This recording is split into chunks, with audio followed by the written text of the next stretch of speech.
Ako fell on the floor and started screaming. Ndo rushed into the kitchen, asking what the matter was.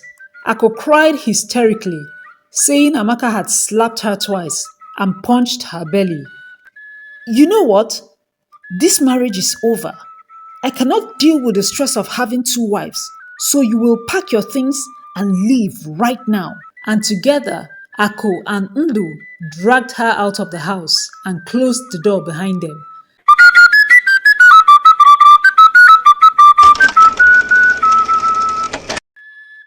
Not too long ago, in a town in eastern Nigeria, there was a very beautiful lady called Amaka. She was wife to a very rich businessman named Ndu. Amaka and Ndu had been married for 12 years, but they had no children. You see, 4 years into the marriage, Amaka got pregnant and had a baby boy. But the baby had some birth complications and didn't make it past 2 months. The couple mourned their loss and moved on.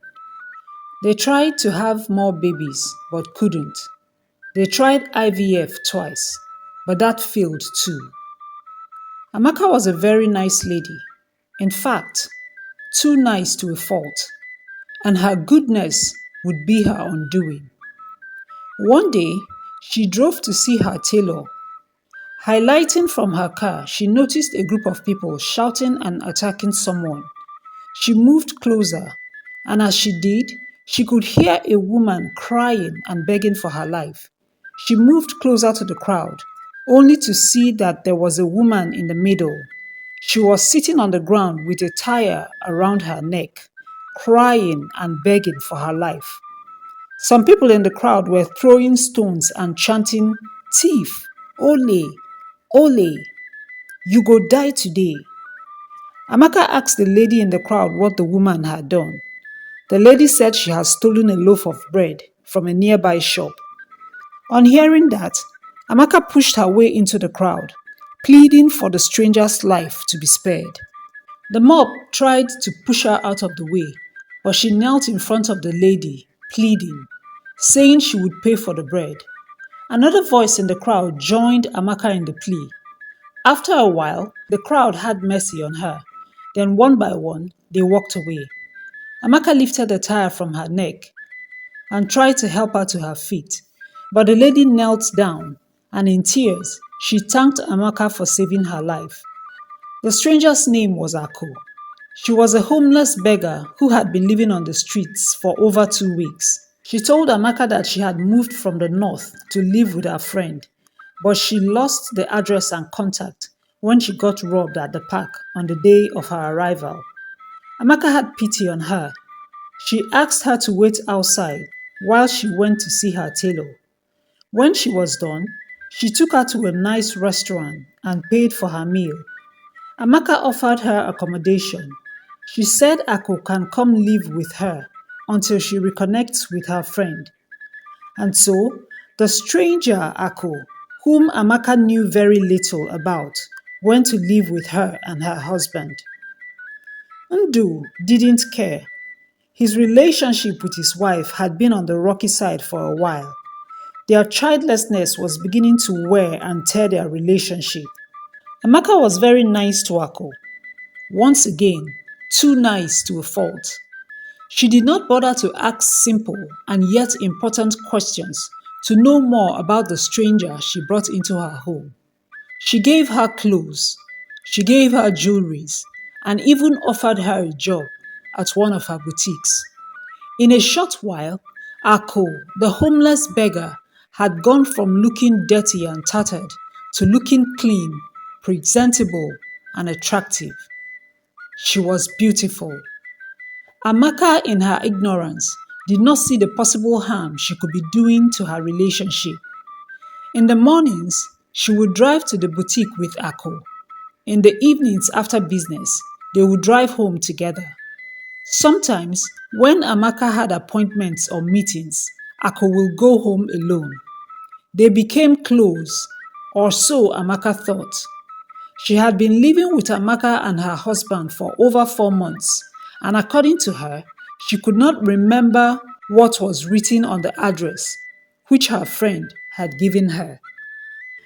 Amaka and Ako were supposed to go for a hair appointment one evening after business, but Ako had said she had a headache and cancelled. After she went home, Amaka changed her mind and decided to go home too. So she called the salon and rescheduled for another time. Ready to go home, she started her car, but the car did not pick up. So she called her mechanic and took an Uber home instead. On reaching home, she noticed that her husband's car was in the parking space. Apparently, he had decided to come home earlier, which was so unlike him. For the past few years, Ndo had pretty much been living as he liked, coming and going as he pleased. Amaka was hanging in there, hoping and praying that things would change and her relationship with her husband would go back to normal. She went upstairs, walking towards Aku's room, wanting to see how she was doing, but she decided to go to her room instead. She opened the door only to find Aku in bed with her husband. Her jaw dropped, so did her bag. She struggled to find words as tears rolled down her cheeks. Her heart broke in a million pieces to see the man she had loved all these years in bed with a woman whose life she saved, a woman she considered friend. Ndo and Ako continued to lay in bed, unashamed and unremorseful for what they had done. Is this the thanks I get for saving your life? For offering you shelter? Asked Amaka. Please, Amaka, said Ako. People help people every day. It's not special. I saved your life, shouted Amaka. They could have killed you out there on the streets, and this is how you repay me? I am sorry, said Ako. I didn't mean for this to happen, but it did. Get out of my house right now. Get your things and leave, said Amaka. She is not going anywhere, said Ndo. Stay out of this, yelled Amaka. I brought her into this house. Therefore, I say when she leaves. It doesn't work that way, said Ndo. I am not going to send her away, not when she is carrying my child. She's pregnant for you? Said Amaka in disbelief. How long has this been going on? A couple of months now. I'm sorry, Amaka. I didn't mean for this to happen, but it did. I won't send her away, not when she is going to bear my child. I'm going to marry her. What? Said Amaka, broken beyond repairs. How can you be this mean to me? I've done nothing but love and honor you, Ndu. Where did I go wrong? Ndu said nothing, and neither did Ako. Amaka walked out of the room in bitter tears. She left home and didn't return until after 3 days. She had been to see her very good friend Amala. Amala had warned her about Ako from the beginning, but Amaka had said she was harmless and went against her friend's advice. Amala tried to console her friend and also advised her to go back to her husband's house. By the time Amaka returned, her belongings had been moved to the guest room, while Ako's had been moved into the master's bedroom. She went into the room, laid on the bed, and said nothing. 3 months had passed since Amaka caught Ako in bed with her husband. She had continued to stay in the guest room. Her family had advised her not to abandon her marriage. They had encouraged her to hold on, that things would change, but the condition had become complicated for her. Ndo and Ako had their civil wedding few weeks after Amaka found out about their relationship. She had thought that Ako was bluffing about the pregnancy, but she wasn't, because her tummy was starting to protrude. It wasn't enough for Ako that she took Amaka's place. She had become rude and disrespectful too. Always looking to start a fight with Amaka, she desperately wanted her out of the house. Amaka could not reconcile the woman she was seeing and experiencing now to the woman she had met that fateful day on the streets, who was about to die for stealing a loaf of bread. Thinking about it now, Amaka realized that Ako could have been playing her all along. She could have just been a petty thief who had tricked her into believing she had moved from the north to live with her friend. She tried to warn her husband Ndu that Ako was a thief and was not worth the trouble. But Ndu will not hear of it. How can you get so low, Amaka? He had said and walked away. Ako continued to disrespect Amaka and Ndu said nothing. One day, Amaka got back home earlier than usual. She went into the kitchen to prepare food for herself. She placed a pot of water on the fire and went to the guest room to change her clothes. By the time she returned, Ako had removed her pot from the stove and placed hers. "Why did you remove my pot from the stove?" asked Amaka. "If you wanted to cook, you could have placed your pot on the other burner and take a longer time to cook my food," yelled Amaka. "I am hungry, Amaka. You should understand that, shouldn't you? Pregnant women get hungry quickly. So please, give me space to cook my food." Amaka moved towards the stove to put back her pot on fire, but Ako pushed her away and slapped her across the face. At that instant, Amaka had had enough. She slapped Ako back. Ako fell on the floor and started screaming. Ndo rushed into the kitchen, asking what the matter was. Ako cried hysterically, saying Amaka had slapped her twice and punched her belly. On hearing that, Ndo flared. "How dare you, Amaka? Do you want to kill my child? Are you this wicked?" "I did not punch her," said Amaka. "She slapped me and I returned the slap." "You did what?" "How can you slap a pregnant woman?" asked Ndo.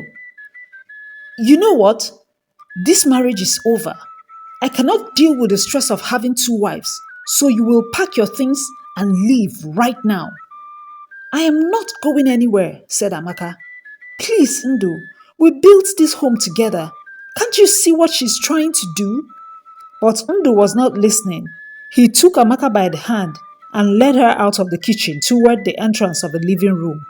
Amaka resisted, but Ako hurried to the door, opened it, then went back, and together Ako and Ndu dragged her out of the house and closed the door behind them. After that, Ako went into the guest room. One by one, she packed Amaka's belongings into her suitcases, and both she and Ndu threw the suitcases out. Amaka sat on the floor outside the house and wept bitterly. After a while, she wiped her tears, put her suitcases into her car, and drove off into the night. It's been 2 years since Amaka was thrown out of her matrimonial home. That night was the bleakest night of her life. Amaka didn't think she would survive, but she did, thanks to her good friend Amala, who had taken her in and nursed her wounds. She remained with Amala till after her divorce was finalized. Then she found herself an apartment and moved on with her life. One day, a lady came into her boutique. She was beautiful. From her accent, you could tell she's lived abroad. Amaka could overhear her conversation with one of the sales girls. From what she was saying, you could tell she wasn't satisfied with the service the sales girl was offering. So, Amaka asked her sales girl to attend to someone else. The lady was very pleasant. Amaka showed her different pieces and made recommendations. The lady was thrilled and made a good purchase. Her name was Ifeyinwa. She had returned from the US few months ago to spend time with her twin brother. She exchanged numbers with Amaka and they both decided to go out for lunch sometime. Amaka and Ifeyinwa became friends, although Amaka was a bit weary of her because of her experience with Ako. She had learned her lessons the hard way and will never again help or allow a stranger as close as she allowed Ako. On one of the visits Ifeyinwa made to the boutique, she invited Amaka over to her brother's house.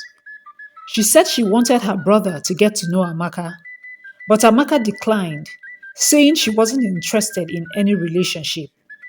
After much pleading and teasing, Amaka accepted, and they had a date. Duru was taken by how beautiful Amaka was and instantly asked her out for a first date. Reluctantly, Amaka agreed.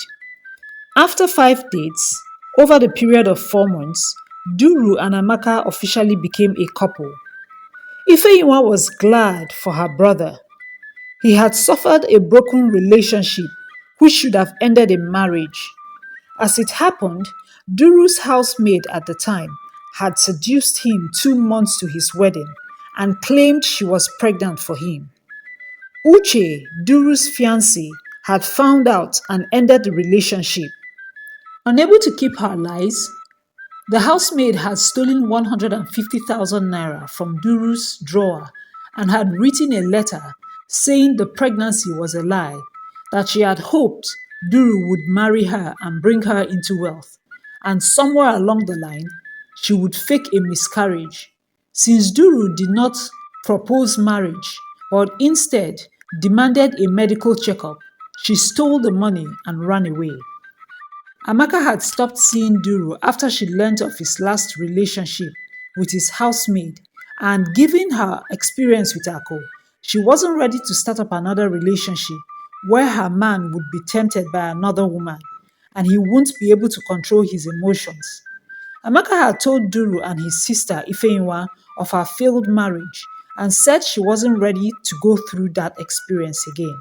During the 8 months they were separated, Duru had worked very hard to gain Amaka's trust, and Ifeinwa had promised that he was a changed man and different from who he was because of the lessons he had learned. So, Amaka had decided to give their relationship a chance. One day, Amaka and Duru were dining at a fine restaurant when a couple walked in and walked past their table. Duru looked up to see the couple and suddenly recognized the lady. He excused himself and walked up to their table. "Wow," said Duru. "I finally catch the petty thief who stole my money and deceived me with a pregnancy." The lady looked up, shocked to see Duru. Duru stretched out his hand to the man she was with and introduced himself.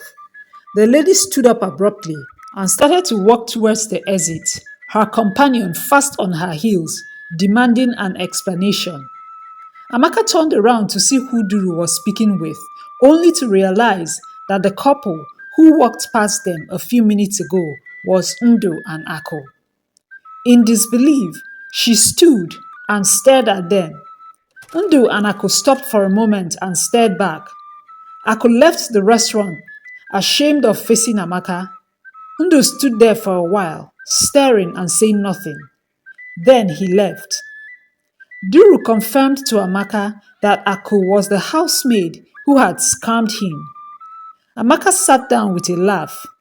"What a world," she exclaimed. She told Duru that Ego, aka Ako, was the same woman who had broken her home. To think that Ndu ended his marriage to her because of a housemaid who was also a petty thief made her laugh even harder. Meanwhile, Ndu, obviously needing an explanation, demanded one from Ako, but she said nothing and remained adamant that he was someone she knew from the past. Ndu, obviously not satisfied with Ako's explanation, continued to probe and disturb her for the truth, but Ako kept giving him the same story. One day, Ndu returned home from work to find a letter on the coffee table. He opened it and read the contents of a letter. "Ndu, I have tried this marriage thing and it is not for me. I schemed my way into your life only for your money, nothing else. The pregnancy was not part of my plan. I've been very miserable all these years, pretending I was happy. I can't do it anymore. I have left your child as I am not interested in taking care of her.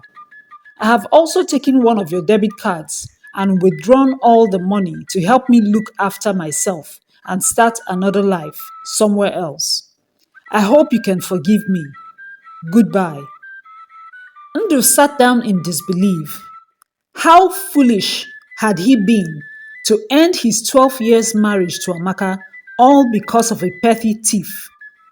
He got up, went upstairs into his daughter's room. She was fast asleep. He sat down and looked at his daughter. What was he to tell his innocent child? Only then did the tears start rolling down his face. Amaka and Duru got married after 4 years of courtship, and a few years into their marriage, they were blessed with 2 beautiful girls. Lessons to learn from this story. Be careful not to trust people you know nothing or little about. Marriage is sacred. Therefore, guard your home and relationship with all diligence and avoid bringing in a third party. Sometimes we try to hold on to things and people that even God Himself is trying to tear away from us. Be discerning enough to know when to let go. Thank you so much for listening to my story today. Please don't forget to give us a thumbs up. It helps our channel to grow. And you can share this video with anyone you think will enjoy the story too. Let me know in the comment section what you took away from this story. I'll see you guys in my next one. Bye.